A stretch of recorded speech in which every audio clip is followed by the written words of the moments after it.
Le cyclone tropical Shaheen frappe dans la région du Golfe, engendrant inondations et glissements de terrain.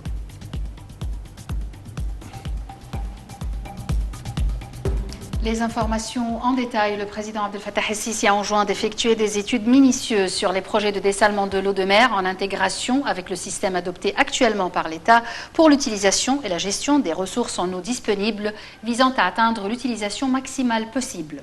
Ceci est intervenu lors de la réunion du président aujourd'hui avec le Premier ministre Mostafa Madbouli et un nombre de ministres et de responsables pour examiner les plans de l'État dans le domaine de dessalement d'eau.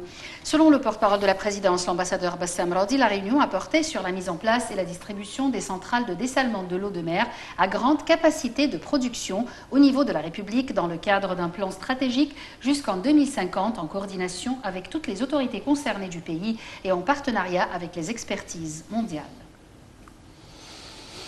Le chef de la diplomatie Samar Shoukry a confirmé qu'il s'était mis d'accord avec le côté russe pour activer la coopération dans les domaines de l'énergie nucléaire, d'échanges commerciaux et du tourisme. Shoukry s'exprimait lors d'une conférence de presse conjointe avec son homologue russe Sergei Lavrov dans la capitale russe Moscou. Interrogé sur la cause palestinienne, Samar Shoukry a affirmé la nécessité de mettre fin au conflit arabo-israélien et de soutenir la résolution de deux États, appelant à la nécessité de parvenir à une solution globale et juste pour la cause palestinienne. Concernant le dossier libyen, le chef de la diplomatie a insisté sur la nécessité de faire sortir toutes les forces étrangères de la Libye et de tenir les élections à son délai précisé en décembre prochain. Shoukry a déclaré qu'il s'était mis d'accord avec le côté russe sur l'importance de préserver l'unité et la stabilité de la Libye et de mettre en exécution la feuille de route adoptée. Quant à la question du barrage de la Renaissance, Shoukry a remercié la Russie pour son soutien de l'Égypte à propos de cette question au Conseil de sécurité, assurant la nécessité de parvenir à un accord judiciaire contraignant et juste qui préserve les droits de toutes les parties sous la présidence de l'Union africaine. Pour sa part, le chef de la diplomatie russe a affirmé que l'Égypte est considérée comme un des partenaires essentiels de la Russie au Moyen-Orient et au nord de l'Afrique, indiquant la tenue d'une réunion entre les ministres des Affaires étrangères et de la Défense +2 au début de l'année prochaine.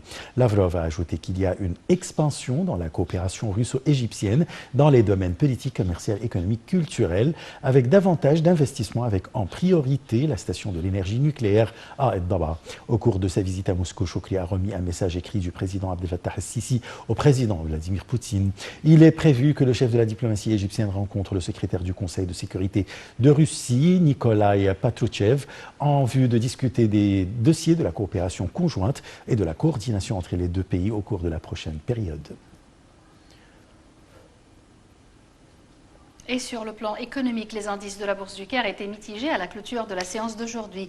L'indice principal EGX30 a gagné 0,5% alors que les indices EGX70 et EGX100 ont reculé respectivement de 0,15 et 0,05%.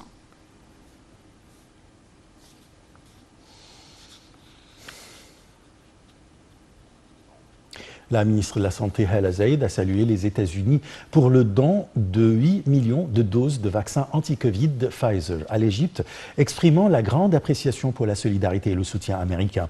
Elle a rappelé que l'Égypte avait déjà reçu 1 600 000 doses du vaccin contre le coronavirus, le vaccin Pfizer. Madame Zaïd a tenu ses propos lors d'une conférence de presse conjointe avec l'ambassadeur américain au Caire, Jonathan Cohen.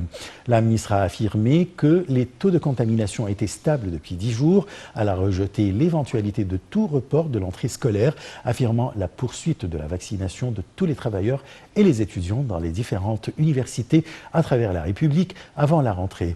Hala Zaïd a également appelé à nouveau les citoyens à s'inscrire sur le site web du ministère de la Santé pour recevoir le vaccin, soulignant que l'État ne ménage aucun effort pour fournir gratuitement des vaccins aux citoyens.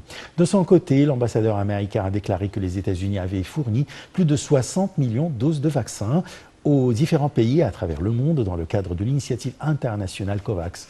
Il a par ailleurs salué la coopération avec l'Égypte dans le domaine de la lutte contre le Covid-19, exprimant la grande appréciation pour la solidarité de l'Égypte au début de la crise pandémique pour la livraison de matériaux médicaux aux États-Unis qui en étaient en pénurie. La première ministre néo-zélandaise a reconnu aujourd'hui que sa stratégie zéro Covid n'avait pas permis d'enrayer la propagation du virus à Auckland.